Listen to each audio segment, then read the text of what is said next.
Hello दोस्तों, मैं राजकुमार और मैं आपके लिए आज राजस्थान दुर्ग के दूसरा पार्ट लेकर आया हूँ, जिसमें आज हम पढ़ेंगे चित्तौड़ दुर्ग।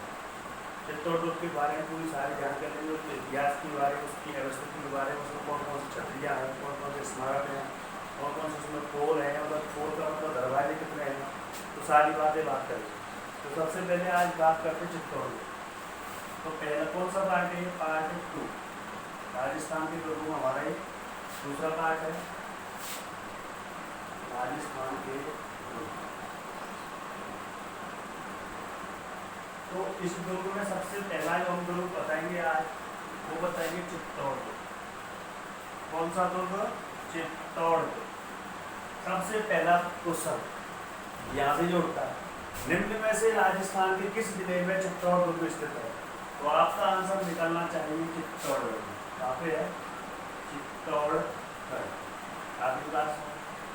दूसरी बात कि चित्तौड़ दुर्ग की आकृति कैसी है? चित्तौड़ दुर्ग की आकृति के बारे में बात करें, माना कि ये एक मछली के समान आकृति है। कैसी मछली है ये? व्हेल मछली। कौन सी मछली? व्हेल मछली।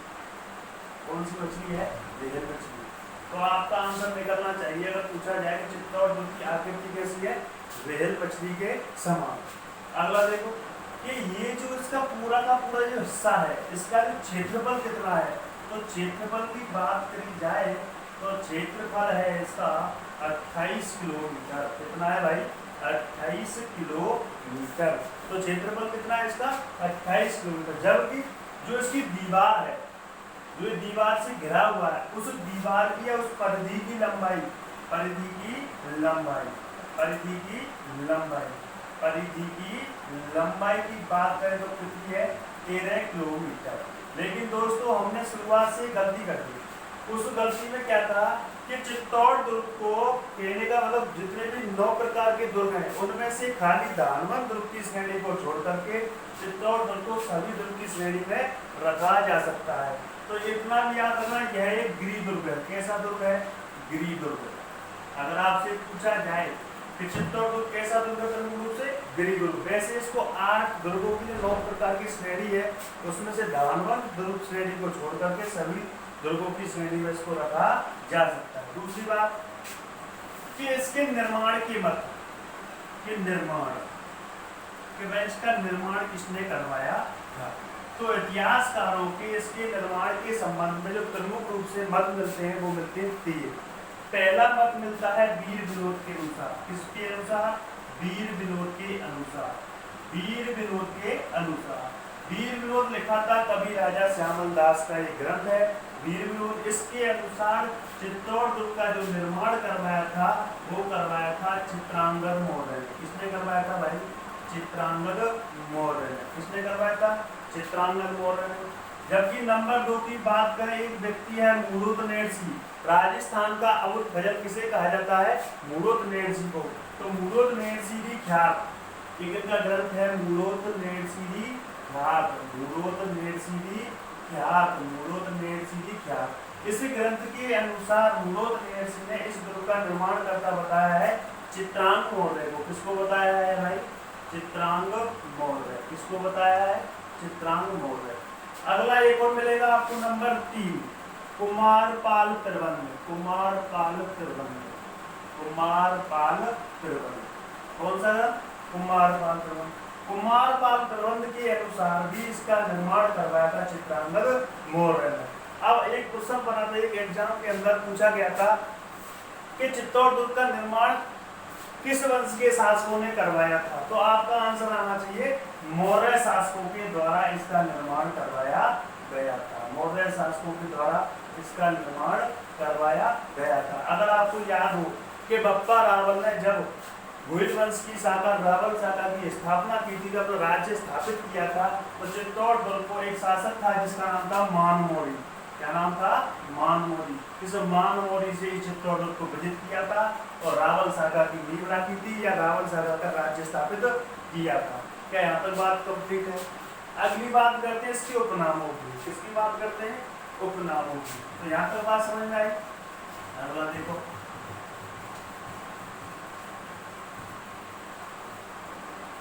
देखो इसके उपनाम, चित्तौड़ दुर्ग के आपको कुछ उपनाम मिलेंगे। पहला मिलेगा आपको कि इसे कहा जाता है राजस्थान का गौरव। क्या कहा जाता है?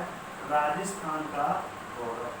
क्या कहा जाता है? राजस्थान का गौरव। दूसरी बात, सभी दुर्गों का सिरमौर। सभी दुर्गों का सिरमौर। किस दुर्ग को कहा जाता है? सभी दुर्गों का सिरमौर। किस दुर्ग को कहा जाता है? चित्तौड़ दुर्ग को। दूसरी बात, मालवा का प्रवेश द्वार भी किस दुर्ग को कहा जाता है भैया? चित्तौड़गढ़।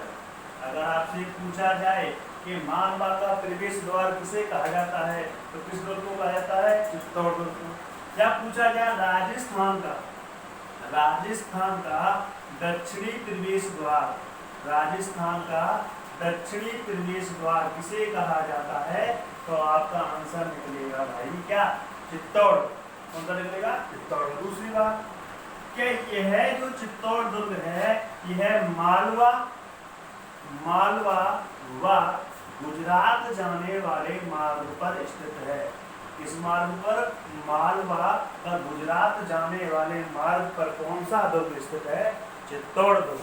दूसरी बात, एक नदी, दो नदियों की बारे में बात करें। यह भी गंभीरी व बेड़च नदी के किनारे स्थित है। किस नदी के? गंभीरी व बेड़च नदी के किनारे स्थित है। कौन सा दुर्ग? चित्तौड़ दुर्ग। यहाँ तक मेरी बात समझे। उपनामों की बात करें, राजस्थान का गौरव किसे कहा जाता है? चित्तौड़ दुर्ग। सभी दुर्गों का सिरमौर किसे? चित्तौड़ दुर्ग। मालवा का प्रवेश द्वार? चित्तौड़ दुर्ग। राजस्थान का दक्षिणी प्रवेश द्वार? चित्तौड़। मालवा गुजरात मार्ग पर क्या है? ये स्थित है। दूसरी बात, गंभीरी व बेड़च नदी के संगम पर यह दुर्ग स्थित है।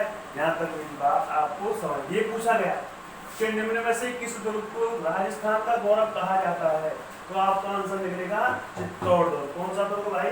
चित्तौड़ दुर्ग। अब और बात करते हैं। देखो, मैं आपको पूरा का पूरा डिटेल में पढ़ाऊंगा, पूरा का पूरा एक वीडियो एक किले पर बस, और मैं क्लियर करवाऊंगा आपके लिए।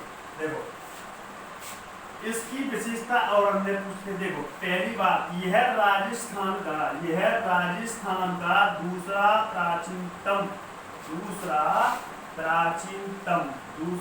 प्राचीनतम किला है। आपसे पूछा जाए राजस्थान का दूसरा प्राचीनतम दुर्ग कौन सा है? चित्तौड़ दुर्ग। अगर आपसे पूछा जाए कि प्रथम प्राचीनतम दुर्ग कौन सा है? प्रथम की बात करी जाए तो एक दुर्ग है जिसे कहते हैं भटनेर का दुर्ग। कौन सा दुर्ग? भटनेर दुर्ग। भटनेर दुर्ग कहाँ पड़ता है? हनुमानगढ़ में। कहाँ पड़ता है भाई? हनुमानगढ़ में। राजस्थान का प्रथम प्राचीनतम दुर्ग भटनेर कहाँ पड़ता है? हनुमानगढ़ में। जबकि राजस्थान का दूसरा प्राचीनतम दुर्ग कौन सा है? चित्तौड़ दुर्ग। और नवीनतम की बात करी जाए तो जयपुर के अंदर एक दुर्ग है मोहनगढ़ का दुर्ग, वो एक नवीनतम दुर्ग है। दूसरी बात कि हमने एक चीज, इसके उपनाम में आपको पता है खिजराबाद, मैंने आपको बताया खिजराबाद, इसका उपनाम भी है, मैं बताना भूल गया था। तो खिजराबाद कैसा था कि 1303 ईस्वी में चित्तौड़ का जो शासक था उसका नाम था रावल रतन सिंह। इतना और याद रखना कि रावल शाखा का अंतिम शासक जो था वो था रावल रतन सिंह। तो 1303 में दिल्ली का एक सुल्तान हुआ था जिसका नाम था अलाउद्दीन खिलजी। 1303 में अलाउद्दीन खिलजी के द्वारा चित्तौड़ दुर्ग को जीता गया और जीतने के बाद इस दुर्ग का नाम रखा गया था क्या? खिजराबाद। क्या नाम रखा गया था? खिजराबाद। दूसरी बात आपको इतना और याद रखना, क्या याद रखना सभी, देखो कि राजस्थान का दूसरा प्राचीनतम दुर्ग चित्तौड़ दुर्ग, प्रथम कौन सा है? भटनेर, नवीनतम कौन सा? मोहनगढ़ जयपुर। अगली बात, यह राजस्थान का प्रथम आवासीय दुर्ग है। कौन सा है? प्रथम आवासीय दुर्ग है। कौन सा दुर्ग? चित्तौड़ दुर्ग। कौन सा दुर्ग है? चित्तौड़। अगर आपसे पूछा जाए कि राजस्थान का प्रथम आवासीय दुर्ग कौन सा है? चित्तौड़ दुर्ग। आवासीय दुर्ग क्यों? क्योंकि इसमें लोग रह सकते हैं, क्या मतलब निवास कर सकते हैं और साथ में कर सकते हैं खेती। इस कारण से इसे कहा गया है क्या? राजस्थान का प्रथम आवासीय दुर्ग कहा जाता है। दूसरी बात कि कालांतर में इसको कहा गया था चित्रकूट दुर्ग। कौन सा दुर्ग कहा गया था? चित्रकूट दुर्ग। जबकि माणा कुंभा के बाद इस दुर्ग को कहा गया था चित्तौड़गढ़। क्या कहा गया था? चित्तौड़गढ़। और अब वर्तमान में कहा जाता है चित्तौड़गढ़। दूसरी बात अगर आपसे पूछा जाए, पूछा भी गया है कि चित्तौड़ दुर्ग का आधुनिक निर्माता किसे माना जाता है, अगर आपसे पूछे चित्तौड़ दुर्ग का आधुनिक निर्माता, आधुनिक निर्माता बोलो क्या, आधुनिक निर्माता किसे माना जाता है, तो आपका आंसर निकलेगा माणा कुंभा। क्या निकलेगा भाई, माणा कुंभा। ये तुम्हें पता हो कैसे, क्योंकि आपको पता होगा कि कुंभा ने मेवाड़ के 84 दुर्गों में से लगभग 32 दुर्गों का निर्माण करवाया था, और दूसरे स्थापत्य कला का जनक किसे कहा जाता है, माणा कुंभा को। तो इसी प्रकार आपसे पूछा जाए कि चित्तौड़ दुर्ग का आधुनिक निर्माता किसे माना जाता है, माणा कुंभा को। यहाँ तक बात कंप्लीट, यहाँ तक बात आप शायद मेरे हिसाब से कंप्लीट हो गई होगी। याद रखना, दूसरा राजस्थान का दूसरा प्राचीनतम चित्तौड़ दुर्ग, पहला कौन सा है, ये वाला। प्रथम आवासीय दुर्ग चित्तौड़ दुर्ग, और चित्रकूट दुर्ग भी कहा था, आधुनिक निर्माता किसे कहा था, माणा कुंभा को। अगला देखो भाई, ढंग से बिल्कुल अच्छी तरीके से बताऊंगा, बिल्कुल अच्छे तरीके आपको याद हो जाएगा, इतना ये कोचिंग ये खुद की। अगला देखो कि अगर आपसे पूछा जाए इसके इतिहास के बारे में बात करते हैं, थोड़ा सा इतिहास क्या रहा। सबसे पहला आपको पता ही होगा, बप्पा रावल ने मौर्य शासन मानमौरी को जीता था। तो इसमें इतिहास की तीन घटनाओं के बारे में बात करें। पहली घटना, कि पहली घटना क्या है, साका। साका, साका क्या होता है, कि ऐसी घटना जिसमें पुरुषों के द्वारा किया जाता है केसरिया और महिलाओं के द्वारा किया जाता है जोहर, और मिलाकर के उस घटना को कहा जाता है साका। तो प्रथम जो चित्तौड़ दुर्ग में जो प्रथम साका हुआ था, वो हुआ था 1303 ईस्वी में। कब हुआ था, 1303 ईस्वी में। इस समय यहाँ का शासक कौन था, तो इतना याद रखना, रावल रतन सिंह। रावल रतन सिंह, वो कौन था भाई, रावल रतन सिंह।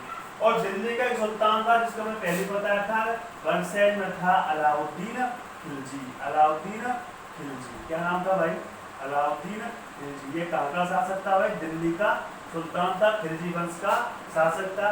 रावल रतन सिंह की पत्नी थी जिसका नाम था पद्मिनी, और मैं आगे चल के बताऊंगा जब इतिहास पढ़ाने का मौका मिला, तो यहाँ तक ही सब कंप्लीट करवाऊंगा जब बताएंगे। तो 1303 में पहला साका हुआ था, रावल रतन सिंह उस समय शासक था, और जिसके विरुद्ध हुआ था अलाउद्दीन खिलजी। दूसरा देखो, दूसरा था 1534 ईस्वी में। कब की बात है, 1534 ईस्वी में। अगला देखो, तीसरा बात है 8 मार्च की घटना है। कब की बात है, 8 मार्च। उस समय यहाँ का शासक था विक्रमादित्य। कौन था भाई, विक्रमादित्य। वर्षेज में था एक व्यक्ति जिसका नाम था महमूद शाह खिलजी। महमूद शाह खिलजी, कौन था भाई, महमूद शाह। महमूद शाह, क्या नाम था, महमूद शाह। महमूद शाह था। विक्रमादित्य की पत्नी थी जिसका नाम था कर्मावती। क्या नाम था, कर्मावती, या इसको कहते हैं कर्णावती। क्या कहते हैं, कर्णावती। ये वही कर्णावती जिसने मायू को क्या भेजी थी, राखी। ठीक है, तो इसका एक सेनापति था जिसका नाम था ठाकुर बाघ सिंह। क्या नाम था, ठाकुर बाघ सिंह। क्या नाम था भाई, ठाकुर बाघ। ठीक है, अगर आपसे पूछा जाए कि द्वितीय साके के अंतर्गत केसरिया किसने किया था, ठाकुर बाघ सिंह ने। महिला कौन थी भैया, रानी कर्मावती के द्वारा किया गया था जोहर, और पूरी घटना क्या कहलाई, साका। अगला नंबर 3। नंबर 3 की बात करें तो बात आती है 1568 ईस्वी में। तो 1568 ईस्वी की बात करें तो ये बात है 25 फरवरी की। 25 फरवरी 1568। तो 25 फरवरी 1568 में यहाँ का जो शासक था जिसका नाम था माणा उदय सिंह। माणा उदय सिंह। माणा प्रताप के पापा जी का नाम क्या था, माणा उदय सिंह। माणा उदय सिंह वंशज कौन था, एक व्यक्ति था मुगल सम्राट अकबर। मुगल सम्राट अकबर। मुगल सम्राट अकबर। तो एक बात याद रखना, इसके दो सेनापति थे जिनका नाम था जयमल व थत्ता। क्या नाम था, जयमल व थत्ता। जयमल व थत्ता। और एक जयमल की पत्नी थी जिसका नाम था फूल कंवर। क्या नाम था, फूल कंवर। फूल कंवर। तो इतना याद रखना। माणा उदय सिंह तो भाग गया था गोगुंदा। कहाँ भाग गया था, गोगुंदा। और जब दुर्ग की जो बागडोर थी जयमल और थत्ता को सौंप करके चला गया था गोगुंदा। और गोगुंदा जाने के बाद जयमल और थत्ता ने किया था केसरिया। और जयमल की पत्नी थी जिसका नाम था फूल कंवर, उसे फूल का वर्णन किया था क्या, जोहर, और यही घटना क्या कहलाई, साका। तो पहला साका कब हुआ था, 1303 में, किस दुर्ग में, चित्तौड़ दुर्ग में। शासक कौन था, रावल रतन सिंह था। बरसैन में कौन था, अलाउद्दीन खिलजी। दूसरा साका 8 मार्च 1534 में विक्रमादित्य था, इसकी रानी थी जिसका नाम था कर्मावती। किसके विरुद्ध हुआ था, महमूद शाही, गुजरात का शासक था। लेकिन केसरिया किसने किया था, ठाकुर बाग सिंह ने। आज 25 फरवरी 1568 को कौन शासक था, महाराणा उदय सिंह। बरसैन में कौन था, अकबर। ये कहाँ चला गया, गोगुंदा। किसको दे गया, जयमल प्रताप को। जयमल की पत्नी के नेतृत्व में क्या हुआ था, जोहर। ये तो हो गई इसकी सारी बातें इतिहास की। किसकी बात हो गई, इतिहास की। अब बात करते हैं किसकी, बात करने से पहले हमें और थोड़ी सी और याद रखनी है, देखो भूल मत जाना इनको, ठीक है। अगला देखो, अगली बात करनी है हमें, क्या बात करनी है कि सर जी के इसमें दरवाजे कितने हैं, प्रमुख दरवाजे, चित्तौड़ दुर्ग में प्रमुख दरवाजे कितने हैं, प्रमुख दरवाजे। पहला दरवाजा मिलेगा आपको कार्डनपुर, कौन सा दरवाजा मिलेगा, कार्डनपुर, ठीक है। दूसरा दरवाजा मिलेगा आपको भैरवपुर, कौन सा दरवाजा मिलेगा, भैरवपुर। एक दरवाजा और मिलेगा एक दरवाजा है आपका गणेशपुर, कौन सा है, गणेशपुर, ठीक है। उसके बाद मिलेगा आपको जोड़नपुर, जोड़नपुर, ठीक है। एक मिलेगा आपको लक्ष्मणपुर, लक्ष्मणपुर, कौन सा दरवाजा मिलेगा, लक्ष्मणपुर। एक मिलेगा आपको नंबर 6 रामपुर, कौन सा मिलेगा, रामपुर, ठीक। देखो देखो पाटनपुर पर ये मुख्य दरवाजा है इसका, इस बात को ध्यान रखना, मुख्य दरवाजा है, ठीक है। और इसी दरवाजे पर ठाकुर बाग सिंह की स्मारक बना हुआ है, इसका ठाकुर बाग सिंह का, आगे बात सुनो। और ये भैरवपुर पर वीर कल्ला जी का स्मारक बना हुआ है, वीर कल्ला जी का स्मारक, वीर कल्ला जी का स्मारक किस पोल पर बना हुआ है भैया, तो भैरवपुर पर।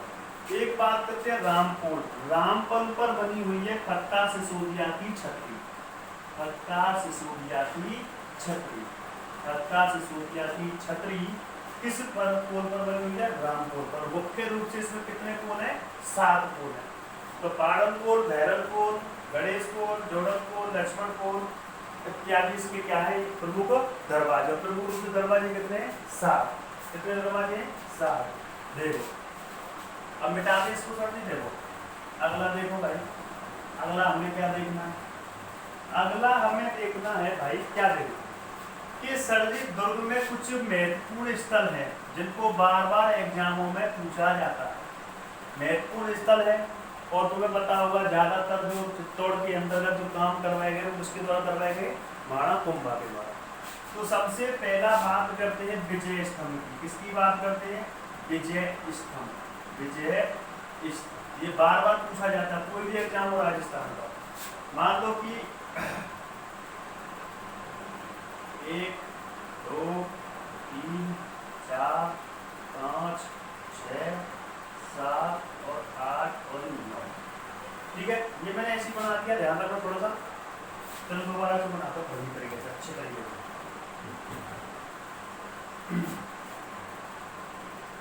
1 2 3 4 5 6 7 8, ठीक है। तो समझने होंगे मैं क्या समझा, क्योंकि विजय स्तंभ कितने मंजिला है भैया, 9 मंजिला। कितने मंजिला है, 9 मंजिला। कितने मंजिला है, 9 मंजिला। दूसरी बात, सबसे पहली बात कि विजय स्तंभ का निर्माण करता कौन है, महाराणा कुंभा। कौन है भाई, महाराणा कुंभा। हुआ क्या था, गुजरात का एक सहारनपुर का एक युद्ध हुआ था 1437 में। कब हुआ था, 1437 ईस्वी में। और 1437 ईस्वी में इस युद्ध को जीता था। कौन सा युद्ध हुआ था, सहारनपुर का युद्ध। कौन सा युद्ध हुआ था, सहारनपुर का युद्ध। सहारनपुर का युद्ध हुआ था। सहारनपुर युद्ध को जब महाराणा कुंभा जीता था तो कुंभा ने इस विजय के उपलक्ष्य में एक निर्माण करवा था जिसको कहते हैं विजय स्तंभ। क्या कहते हैं, विजय स्तंभ। कितने मंजिला है, 9 मंजिला। इसकी चौड़ाई की बात करें तो कितना है भैया 30 फीट, तो कितनी है 30 फीट। अगर इसकी लंबाई की बात करें तो 122 फीट है, कितनी है भाई 122 फीट। इसमें सीढ़ियाँ कितनी है, तो इसमें सीढ़ियाँ हैं 157 सीढ़ियाँ, कितनी है भाई 157 सीढ़ियाँ। लेकिन एक बार क्वेश्चन पूछा था कि विजय स्तंभ का शिल्पकार कौन कौन थे, तो इतना याद रखना, जेता, रूपा, जेता, नापा, पोमा और पूजा, ये इसके क्या थे शिल्पकार। आगे बात समझ में कि इसके शिल्पकार कौन कौन थे, तो शिल्पकार कौन कौन थे, जेता, नापा, पोमा और इसके पूजा, ठीक है। दूसरी बात आपको इतना और याद रखना, क्या याद रखना कि भाई विजय स्तंभ किसको समर्पित है, किसको समर्पित है, तो भगवान विष्णु को समर्पित है। ये भी क्वेश्चन पूछा हुआ है कि आपसे पूछे कि निम्न में से किस भगवान को ये समर्पित है, तो भैया भगवान विष्णु को समर्पित है। कभी कभी इसके उपनामों की भी बात कर लेता है एग्जामिनर, कभी कभी इसके उपनामों की बात कर देता है। इसको कहा जाता है विक्ट्री टावर, क्या कहा जाता है भाई विक्ट्री टावर, या इसको कहते हैं एक तो विजय स्तंभ, क्या कहते हैं विजय स्तंभ, इसको कहा जाता है कीर्ति स्तंभ, क्या कहा जाता है कीर्ति स्तंभ। लेकिन एक और याद रखना विष्णु स्तंभ भी कहा जाता है, विष्णु स्तंभ भी कहा जाता है। एक इसे ध्यान रखना इस बात को कि इसे कहा जाता है हिंदू देवी देवताओं का अजायब घर, हिंदू देवी देवताओं का अजायब घर किसे कहा जाता है भैया, किसे कहा जाता है भैया, तो दोस्तों हिंदू देवी देवताओं का अजायब घर भी किसे कहा जाता है, विजय स्तंभ को। दूसरी बात मूर्ति कला का विश्वकोश, मूर्ति कला का विश्वकोश भी किसे कहा जाता है भाई, ये भी याद रखना है आपको, क्योंकि ये भी पूछा हुआ है कि मूर्ति कला का विश्वकोश किसे कहा जाता है, विजय स्तंभ को। इसको कहने वाला व्यक्ति था डी गॉर्ज ने कहा था कि यह तो भाई क्या है मूर्ति कला का विश्वकोश है, कौन विजय स्तंभ, कौन है विजय स्तंभ। दूसरी बात इसकी जो तीसरी मंजिल है, इसकी जो तीसरी मंजिल है इस पर लिखा हुआ है 9 बार अल्लाह, बोलो क्या लिखा हुआ है 9 बार अल्लाह, बोलो क्या लिखा हुआ है 9 बार अल्लाह। लेकिन इसकी जो 9वीं मंजिल है उस पर कुछ भी लिखा हुआ नहीं है। दूसरी बात एक बात हाथ छोड़ी, नीचे से गिन के चलना, मैंने ऊपर से बता दिया। इसकी जो तीसरी मंजिल उस पर क्या लगा हुआ 9 बार अल्लाह। एक बार बिजली कड़कने के दौरान इसकी जो 9वीं मंजिल थी वो टूट गई थी, जिसका पुनः निर्माण महाराणा स्वरूप सिंह ने करवाया था। किसने करवाया था, महाराणा स्वरूप सिंह ने ही करवाया था। और इतना याद रखना इसी के पास में ही परानी पदमी ने जौहर किया था, उसको कहा जाता जौहर कुंड, तो जौहर कुंड भी इसके पास में स्थित है, और जौहर कुंड भी किसका है, चित्तौड़गढ़ में स्थित है। तो इतना याद रहेगा आपको। तो विजय स्तंभ का निर्माण किसने करवाया था दोस्तों, महाराणा कुंभा ने। कितनी सीढ़ियां हैं इसमें भाई, कितनी है 157 सीढ़ियां हैं। कितनी मंजिला है, 9 मंजिला है। किस भगवान को समर्पित है, तो भगवान विष्णु को समर्पित है। एक और महत्वपूर्ण है इसमें, नंबर 2 पे बात करते हैं कीर्ति स्तंभ। कौन सा स्तंभ, कीर्ति स्तंभ। कौन सा स्तंभ भाई, कीर्ति स्तंभ। कीर्ति स्तंभ एक बार क्वेश्चन पूछा था, क्या कीर्ति स्तंभ कुंभा के द्वारा बनवाया गया था, तो उसमें ऑप्शन थे सही है गलत है, तो भैया गलत है, क्योंकि कीर्ति स्तंभ का निर्माण हुआ था 10वीं व 11वीं शताब्दी में। कब हुआ था, 10वीं व 11वीं शताब्दी में। सोलंकी राजाओं में एक जैन व्यापारी था जिसका नाम था जैन व्यापारी। क्या नाम था, जैन व्यापारी जीजा। क्या नाम था, जैन व्यापारी जीजा के द्वारा इसका निर्माण करवाया गया था। इसका कीर्ति स्तंभ, और ये भगवान ऋषभ देव या आदिनाथ को समर्पित है। किसको समर्पित है, भगवान आदिनाथ को समर्पित है। और इसका निर्माण कब करवाया गया था, 10वीं व 11वीं शताब्दी में। इसके द्वारा जैन व्यापारी जीजात के द्वारा। और ये कितने मंजिला है भैया, 7 मंजिला है। कितने मंजिला है, 7 मंजिला है। कितने मंजिला है, 7 मंजिला है और इस पर एक प्रशस्ति उत्कीर्ण है जिसे कहा जाता है जैन कीर्ति या कीर्ति स्तंभ प्रशस्ति कहा जाता है। उस प्रशस्ति का प्रारंभ में जो लेखक था उसका नाम था अत्रि भट्ट। क्या नाम था? अत्रि भट्ट। क्या नाम था? अत्रि भट्ट।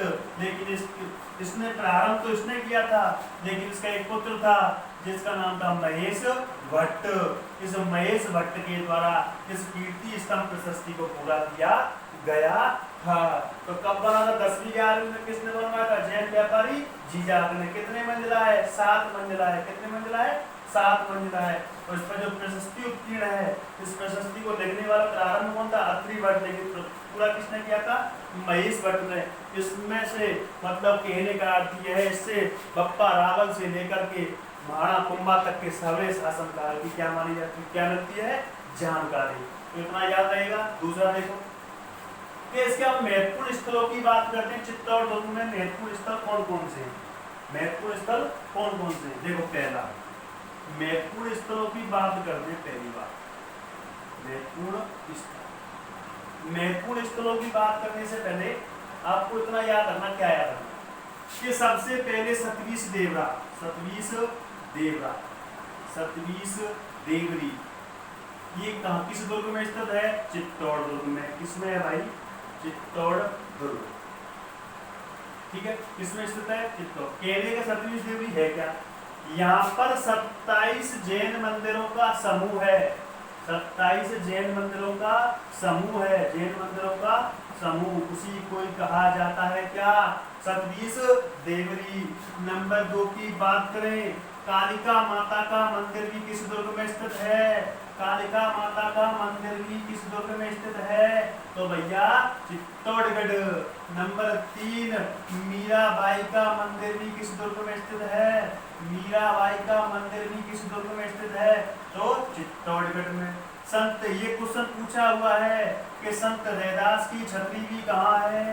संत रैदास की छतरी, अरे बोलो भाई, संत रैदास की छतरी भी किसमें है? चित्तौड़ दुर्ग में।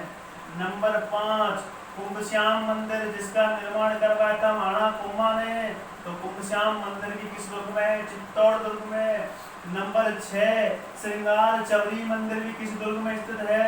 श्रृंगार चबरी मंदिर भी किस दुर्ग में स्थित है? तो चित्तौड़ दुर्ग में। भामाशाह की हवेली भी किसमें है? भामाशाह की हवेली। बोलो, भामाशाह की हवेली भी किस दुर्ग में है? वो भी चित्तौड़ दुर्ग में है। तो ये सारे के सारे महत्वपूर्ण स्थल है और किस दुर्ग में स्थित है? ये चित्तौड़ दुर्ग में स्थित है। तो आज हमारा जो टॉपिक था चित्तौड़ दुर्ग वो खत्म हुआ। अगर आपको वीडियो अच्छी लगी तो लाइक करें, सब्सक्राइब करें और कुछ भी गलती लग रही है आपको तो कमेंट बॉक्स में कमेंट करके हमें बताएं।